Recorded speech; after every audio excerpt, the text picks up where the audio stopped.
Hello, and welcome back to another episode of the Bonsai Blacksmith.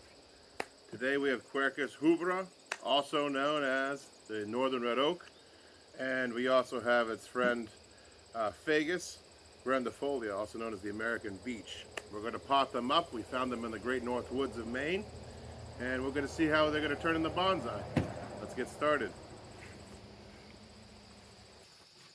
So, for those just joining the channel and seeing what I'm doing here, I'm a blacksmith by trade, and I have a strong passion for bonsai trees, both north and south hemisphere. So I'm back home in Maine, and I'm applying the knowledge I learned in bonsai, because I picked up bonsai as a thing to pass the time during physical therapy with an injury. So it's kind of grown into a pretty strong passion. So I'm using that passion now when I'm back home to the North Woods. It's a completely different world.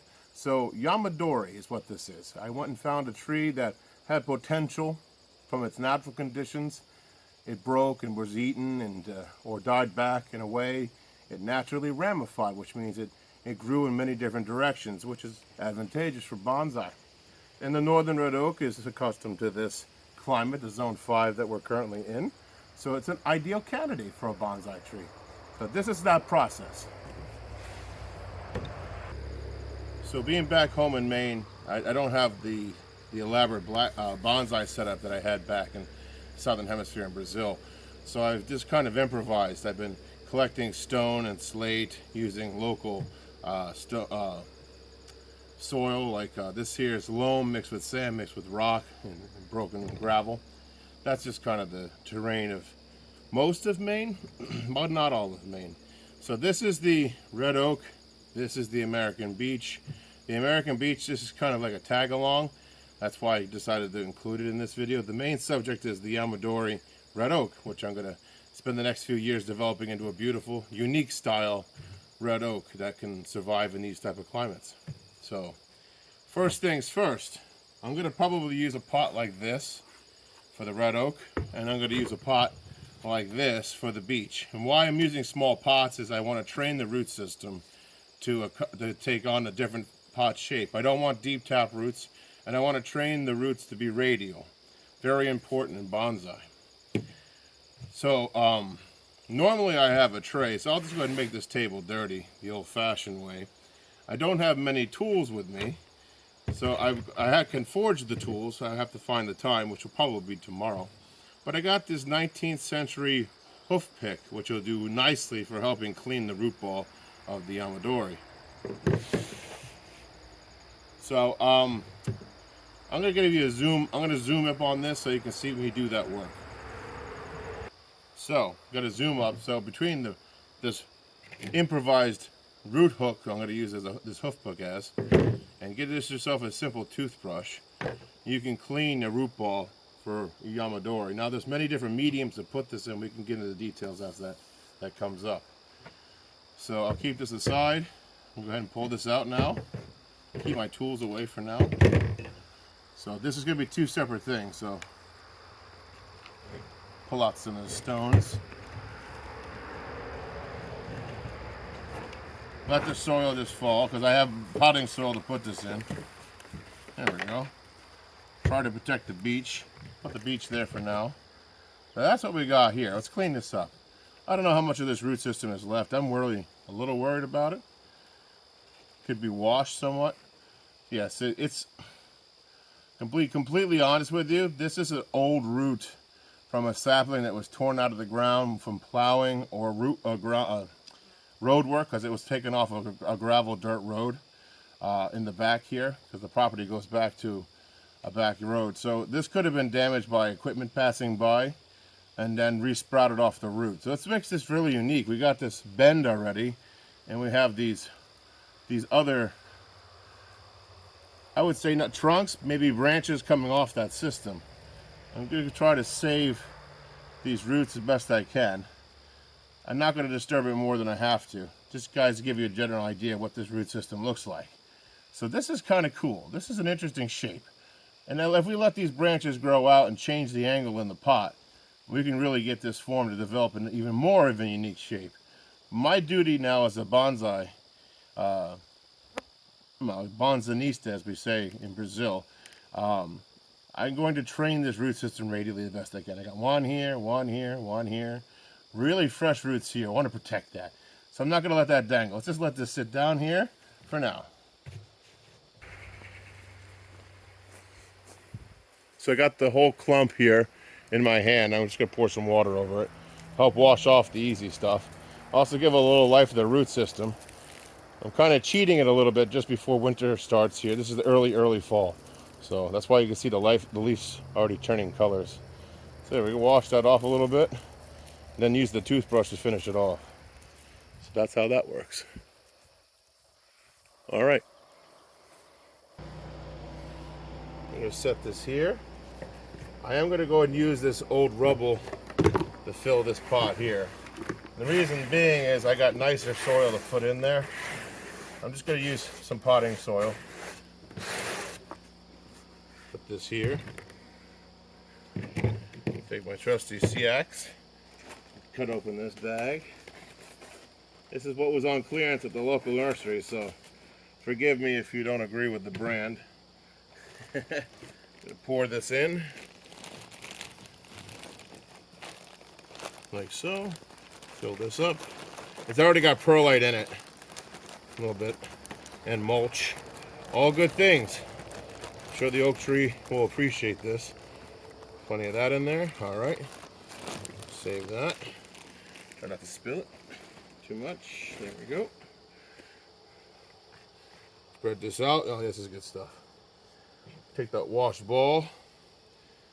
See what you, just make sure that the angle's correct. Alright, so I've changed the angle so you can see what's going on here. Bring the water here closer. We'll wash some of this root ball a little bit better. See how we can position this tree.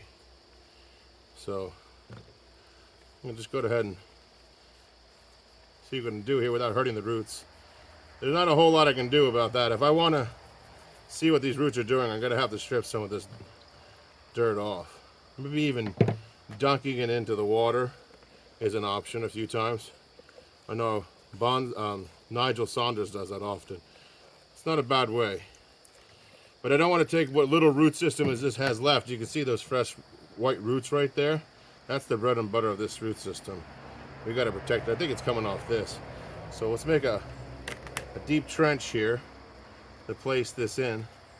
And it's probably going to have to be on an angle like this, so those roots have a chance to develop. I'm going to take that long tap and kind of weave them like an S shape like this on a horizontal plane. It's important. Get some more soil on that real quick.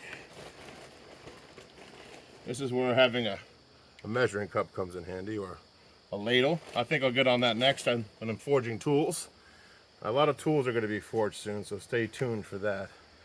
Let's just tuck that in there. Get a little bit more soil. I don't want to bury the beautiful trunk. I want to clean that off after I've got the soil packed in around it. So let's do that. And don't stay tuned. We're going to do the beech next. It's going to be more simple. That might even turn into a show hen. We'll see. We'll have to study the form of the beech tree a little more to make sure we can achieve a show hen that looks like a mature tree. In bonsai, that's the goal, making the tree look mature. Let's see, we're going to pack that in. Packing helps push the air out, because air keeps mold from forming underneath the soil on the roots. That's one reason that's important. You don't want too much air in there. Certain things want air. You don't want large voids, basically. The voids can turn into chambers for mold and rot. So that's why we do that. I'm going to put a little more soil in here. Again, this is already a pre-mixed soil. It's got perlite compost in there. It's fairly desirable, especially for a new tree, just training it. As it becomes more mature and trained as a bonsai tree, I'll change the medium into a more draining medium that'll drain faster and hold water in the bottom more.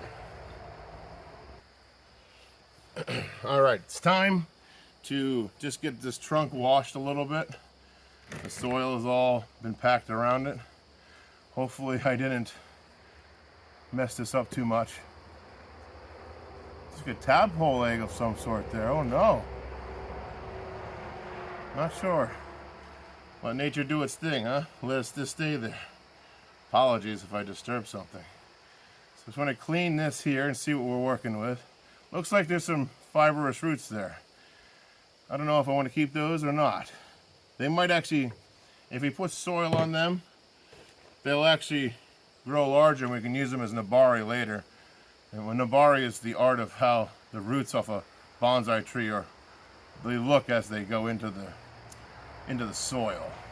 It's got its own form, its own graceful style that we look for in there. Again, as I do this, I'm trying to also stripping some of that away. I might have to let this sit for a few months before doing this after winter and do it again. Just want to make sure we have a general idea of where this is going in regards as a stylized tree. I might have to cut these out. We'll see. I'll put a little soil there for now and just make sure there's no soil underneath this side. That way we don't get new roots coming off the branches where I want the trunk to grow more radial roots instead. So there's that. I'm going to pack that in a little tighter and give that some water.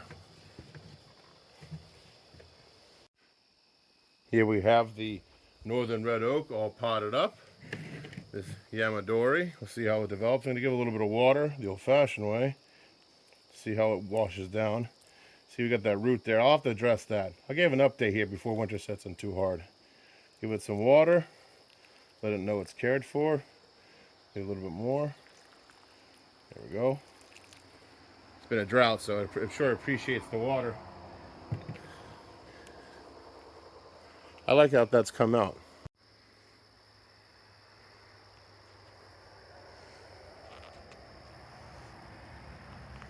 You can see that one root there. But there, I can see some potential. That could be a gin. It is oak, after all.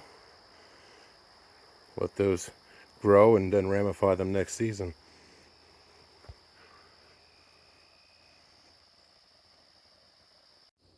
I had all intention of using this, but I guess the fingers worked out to be the better tool for this one. But next time you'll see me use it. All right, so we got the red oak all potted up in that big pot so it can grow a large root system that we can then train next year into a more radial root system. Let's go ahead and focus on the good old Fagus here, Fagus grandifolia, the American Beech. I think I heard its root system on this one, so that's what we're working with. So I'm gonna give this a fairly large pot, not this one, this one. So we'll do that. I'm gonna take some of the refuse out of this one and throw it into this pot here, like so.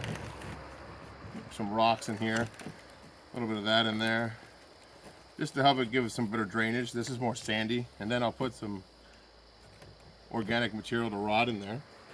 Now we're going to want to take the potting soil. So there's not much of a root system to train. I'm just going to bury these fine roots up to this point here and let this tree just chill until next year. It definitely needs a little love. So we'll go do that. Put a hole here in the middle, be able to put that down in like so. Like that. Give it some more soil to backfill that, stabilize it. Like so. Make sure you guys can see what I'm doing here. Get this out of the way. Get a little bit more soil on there because I got to pack that in. We want that nice and tight. Not too tight, but tight. Again, we don't want air pockets that will encourage growth of mold or rot on the roots. Want a little bit of air, but not too much. The fact that we just push this in here from a loamy, loose substrate into there and packed it down aerates the soil. So you don't have to worry about aeration that way. There we go. Hello. Fagus grandifolia, American Beech. What a cool tree. I am going to make some forest arrangements. I have so many trees that I need to rescue from the brush hog and the lawnmower, and just being stuck under their older parent trees, and they have no hope of growing unless those parent trees are taken, which I don't think are happening anytime soon. I am going to put a little more soil on that. There we go.